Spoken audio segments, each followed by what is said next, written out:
keganjilan kasus tembak mati 6 laskar FPI.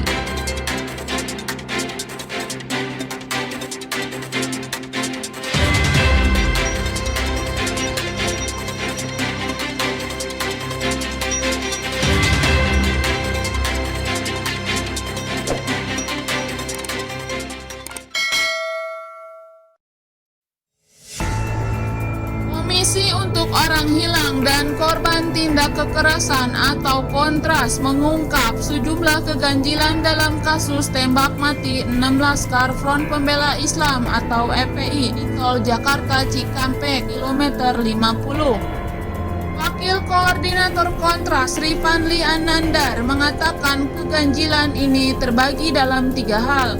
Pertama, dalam pra-peristiwa ditemukan keganjilan di mana aparat mengintai Habib Rizik Syihab. Lalu dalam perjalanannya, 6 orang mengawal pentolan FPI tutup usia karena ditembak aparat. Kalau misalkan Polda mengincar Rizik dipantau pergerakannya, dia tidak mungkin mematikan 6 orang tersebut karena tujuannya penggalian informasi. Itu ada dalam manajemen penyelidikan polisi, ucap Rifanli saat dihubungi Okezone Selasa 15 Desember 2020. Ia mengatakan pengintaian polisi yang berakhir dengan peristiwa tembak mati 6 orang justru tidak sesuai tujuan awal penyelidikan. Pasalnya, pengintaian atau surveillance biasanya dilakukan untuk menggali informasi. Nah, pra-peristiwa ini menunjukkan bahwa adanya kejanggalan. Jangan-jangan ada tujuan untuk mematikan mereka.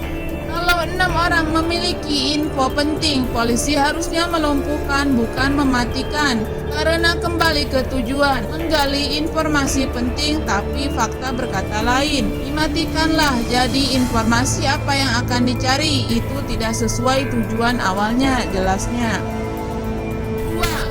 Keganjilan pada saat peristiwa adalah banyaknya informasi sumir atau hal itu keterangan pihak kepolisian dengan FPI berbeda. Polisi menyebut adanya penyerangan dari korban, sedangkan FPI mengatakan sebaliknya. Lalu Rifanli menilai informasi yang disampaikan Bareskrim Polri pasca rekonstruksi juga nampak mengada-ngada. Semisal 4 anggota FPI yang disebut-sebut bersenjata itu dibawa ke dalam mobil polisi tanpa diborgol. Lalu dari situ terjadi perlawanan sehingga terpaksa dibedil. Info hasil rekonstruksi yang disampaikan Bareskrim itu juga kelihatannya mengada-ngada, penuh dengan pertanyaan. Setiap mengeluarkan pernyataan, ada pertanyaan lanjutannya, imbuhnya.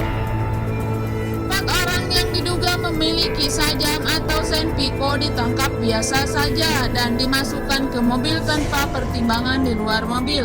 Itu kan alasan mereka mematikan. Apakah polisi tidak mengukur bagaimana kondisi di luar atau sebelumnya? Kalau punya sajam senpi, pasti ada langkah yang diambil untuk menjaga yang di dalam mobil. Ini terkesan seperti tak siap, padahal pengintaian harus ada persiapan sebelumnya, tambahnya. Terakhir, keganjilan pasca peristiwa Rifanli melihat banyak sekali keterlibatan polisi dalam pembentukan tim investigasi. Seharusnya, kata dia, tim untuk menyelidiki kasus tersebut harus didominasi oleh pihak non-polisi. Tujuannya untuk menjaga independensi serta memastikan kasus ini dituntaskan sehingga tidak terjadi keberulangan. Tim independen harus banyak diisi oleh non-polisi. Tugas polisi yang menjamin setiap aksesnya, menjamin akses info, dukungan bukti, dan sebagainya. Untuk sampaikan seada-adanya, kalau polisi nggak menjamin itu harus ada jaminan dari yang lebih tinggi. Presiden, dia harus bisa beri jaminan itu kepada tim independen ini, tutup Rifanli.